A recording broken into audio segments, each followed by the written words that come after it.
Hello mga bossing, mga kahabi, mga kaulo. Good evening. So, ngayon lang ako mag-update sa flower horn guys.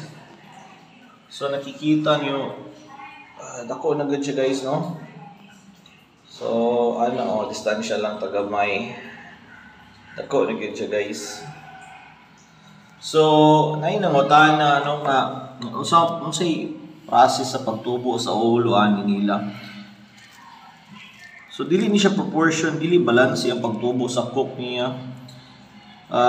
Night times nga tubo ang left or mura siyang ma-deform. But after a few days mubalanse ra gyud na siya. Basta kay moangay siya sa imuhang tank ug biofiltration. May po siya kaon. So ingana ang observation nako since sa una pag yun sa flower horn, no? So karon boto kay ang ulo. And bali na jud niyang dakuha compare atong last month. Grabe ang iyang pagtubo karon. So niangay ra gyud siya sa setup nako. Mga 3 days ago ni action deform dire, wala na siya ga-drop ko. I-deform lang kay gatubo after karong adlaw. So perfect na pud ang iyang head. So tubo na po to siya. Aside din mo mga bantayan ang pagtubo sa ulo or sa cook. But if everyday ka sa mga flower horn, maobserbahan ko din mga pagtubo niya. So, dako na good siya dito sa tank. Pero goods pa mangyapon ni nga tank para niya.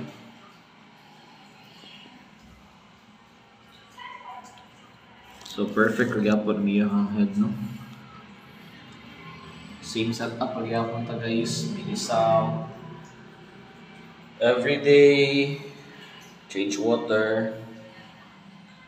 Ako gina-make sure nga walay poop dias lalong.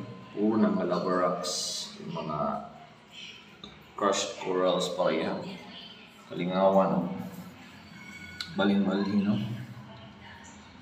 So far, okay magyapon siya and wapa Japon niya nahurot niya to ang head up. So cuts pagkagamay ani niya. So ni-increase na ko yung kaon ani. 12 pellets na. Before, 10 pellets per serve. 3 times a day karon ga 12 pellets na ko. Dako naman po siya. So, balance lang. Importante, hindi siya ma-overfeed. So, lang guys. Mura may update na ito ron. Ayo mo kanunay. Fish out.